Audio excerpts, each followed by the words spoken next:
तो बच्चों, कैसे हैं आप सब। बहुत बहुत स्वागत है आपका आज की इस वीडियो में। आज की इस वीडियो में हम देखने वाले हैं क्लास 12th का जो आपका हिस्ट्री सब्जेक्ट है, हिंदी में बोले तो इतिहास। तो इस सब्जेक्ट का जो आपका चैप्टर 7 है, जिसका नाम है आपका एक साम्राज्य की राजधानी विजयनगर। तो इस चैप्टर के बच्चों आज की इस वीडियो में हम इम्पॉर्टेंट MCQ क्वेश्चंस देखने वाले हैं, जो कि आपके बोर्ड एग्ज़ाम में आ सकता है। और मैं आपको बताना चाहूँगा बच्चों, MCQ क्वेश्चंस जो हम दे रहे हैं वो इतने इम्पॉर्टेंट है कि अभी के प्री बोर्ड में आया हुआ है क्वेश्चन। मैंने आपको एक क्वेश्चन बताया था, अभी सिर्फ एक क्वेश्चन का एग्जाम्पल बताता हूँ। एक क्वेश्चन बताया था मैंने आपको कि पद्मावत के रचयिता जो है कौन है, ठीक है, पद्मावत इस तरह से। तो उसके जो थे मलिक मोहम्मद जायसी जी थे, और same to same ditto question आ गया आपका प्री बोर्ड एग्जाम में। तो देखिए, प्री बोर्ड एग्जाम हार्ड होता है अगर कंपेयर करें बोर्ड एग्जाम से, तो ठीक है। तो जब प्री बोर्ड में आ सकता है क्वेश्चन, तो आपका बोर्ड में भी आ सकता है, इसकी भी पूरी संभावनाएं बनती है। और ये तो सिर्फ एक क्वेश्चन बताया मैंने, क्योंकि मुझे एक क्वेश्चन मिला, ठीक है। एक बच्ची ने बताया था बेसिकली कि सर ये क्वेश्चन आपने दिया था और ये क्वेश्चन मेरे पेपर में आ गया। प्री बोर्ड सबका अलग अलग आता है, प्री बोर्ड का क्वेश्चन पेपर, ठीक है। तो कई पेपरों में हो सकता है और भी क्वेश्चन आए होंगे, खैर वो एक अलग मुद्दा है। तो कहने का, अगर मैं मुख्य बात बोलूं आपको, कहने का मोटा मोटा मतलब क्या है, तो वो ये है कि जो भी क्वेश्चंस आपको दिया जा रहा है वो बहुत ज़्यादा इंपॉर्टेंट है, तो उनको ध्यान से ज़रूर देखिएगा। और दूसरी नंबर बात, एक और आपको बात बतानी थी, वो ये है कि हम आपको 50 या 100 MCQ क्वेश्चंस नहीं देते हैं। इसका कारण ये है, कई बच्चे बोलते हैं कि सर आप बहुत कम क्वेश्चंस देते हो, ठीक है।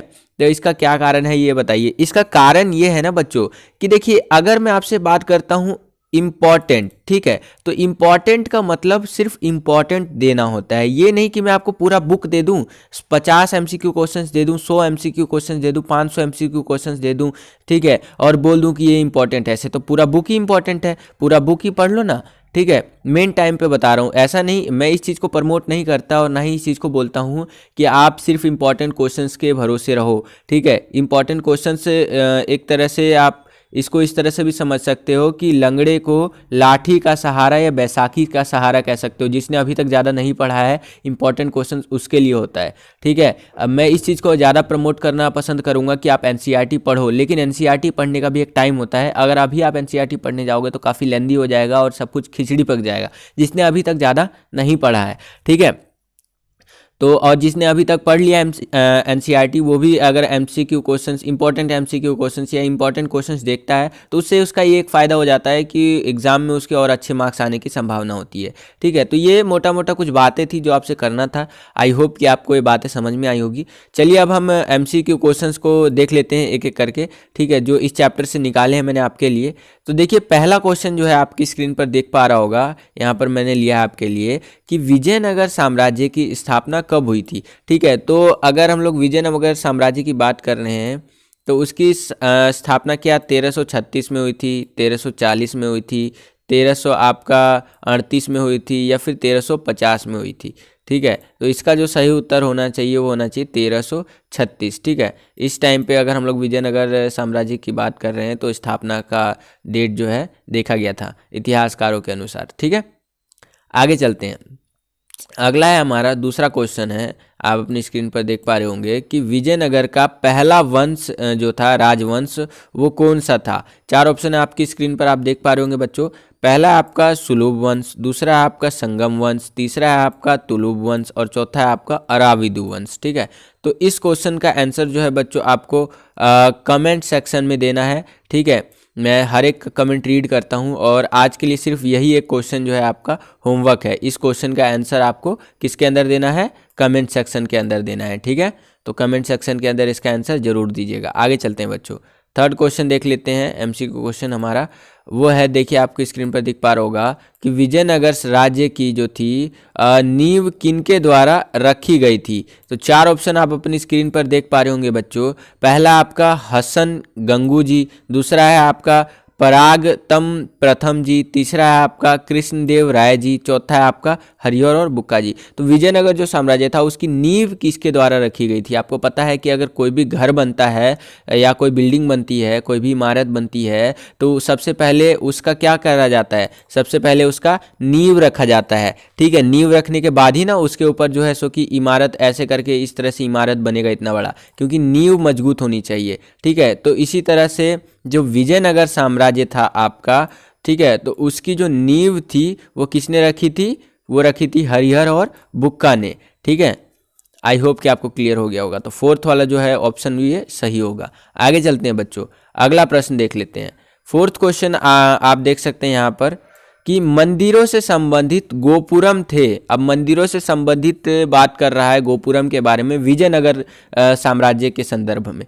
ठीक है, ये जो चैप्टर है इस चैप्टर के संदर्भ में बात कर रहा है ये क्वेश्चन। ठीक है, तो 4 ऑप्शन आप अपनी स्क्रीन पर देख पा रहे होंगे। पहला है क्या वो ऊंचे प्रवेश द्वार थे, दूसरा है क्या वो गौशालाएं थे, ठीक है, तीसरा आपका केंद्रीय भाग थे, या चौथा आपका परिक्रमा पथ थे। ठीक है, तो अगर हम लोग मंदिरों से संबंधित गोपुरम की बात करते हैं यहाँ पर, तो वो आपका होगा ऊंचे प्रवेश द्वार यहाँ पर आएगा। ठीक है, तो ये आपका सही उत्तर होगा ऊंचे प्रवेश द्वार। ठीक है, आई होप कि आपको ये वाला क्वेश्चन भी क्लियर हो गया होगा। आगे चलते हैं बच्चों, अगला हम 5वां क्वेश्चन देख लेते हैं अपना। आप अपनी स्क्रीन पर देख भी पा रहे होंगे कि विजयनगर के राजकीय केंद्र में स्थित राजा के भवन का एक बहुत ही विशालकाय तथा प्रभावशाली मंच है। अब ये कौन सा है जी? यहाँ पर आप देखिए, यहाँ पर क्वेश्चन मार्क लगा दिया है। तो 4 ऑप्शन आप यहाँ पर देख पा रहे होंगे बच्चों, एक एक करके देख लेते हैं। पहला है आपका विरूपाक्ष मंदिर, विरूपाक्ष मंच, दूसरा आपका विट्ठल मंदिर, तीसरा आपका महानवमी डिब्बा और चौथा आपका पंपा देवी मंच। ठीक है, तो राजा का भवन नामक संरचना की अगर हम लोग बात कर रहे हैं तो ये 3rd ऑप्शन इसका सही होना चाहिए, महानवमी डिब्बा। ठीक है, ये था आपका राजा का भवन नामक संरचना। ठीक है, आई होप का आपको ये वाला क्वेश्चन भी क्लियर हो गया होगा। आगे चलते हैं बच्चों, छठे क्वेश्चन को देख लेते हैं। छठा क्वेश्चन क्या कह रहा है कि विजयनगर की स्थानीय मातृ देवी कौन सी थी? आज के टाइम पे अल्लाह होता है, इस्लाम धर्म में देखें तो ईसाइयों का इस तरह से होता है, जीसस, क्रिश्चियन इस तरह से। ठीक है, हिंदू धर्म में देखें तो भोलेनाथ हो गए, आपके राम जी हो गए। तो यहाँ पर विजयनगर साम्राज्य की बात कर रहा है कि वहाँ पर जो स्थानीय मातृ देवी थी, उनके जो भगवान थे एक तरह से मातृ देवी। ठीक है, जैसे देवी का एग्जाम्पल दूँ आपको, भगवान का एग्जाम्पल तो दे दिया, देवी का एग्जाम्पल दूं आपको तो हमारी दुर्गा माँ हो गई, काली माँ हो गई। ठीक है, इस तरह से सरस्वती माँ हो गई हमारी, जो इनको विद्या की देवी कहा जाता है। तो उनकी जो स्थानीय मातृ देवी थी उनका हमको यहाँ पर वर्णन करना है। तो 4 ऑप्शन आप अपनी स्क्रीन पर देख पा रहे होंगे बच्चों।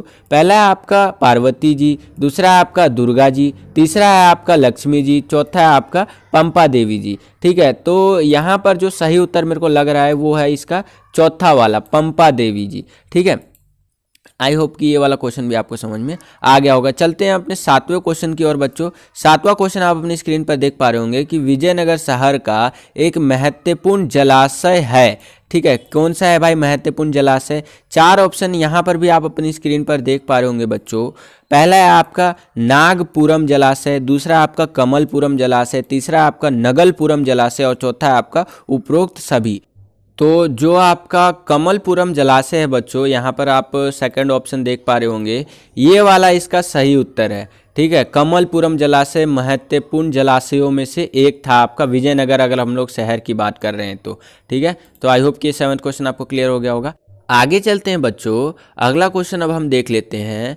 8वां क्वेश्चन आप देख पा रहे होंगे अपनी स्क्रीन पर कि कृष्णदेव राय जो थे उन्होंने अपनी माँ के नाम पर, उनकी मम्मी के नाम पर विजयनगर के समीप, विजयनगर जो साम्राज्य था उसके मतलब पास में ही, नियर बाय कह सकते हो, निम्न में से किस उपनगर की स्थापना की थी? ठीक है, ये बताना है आपको।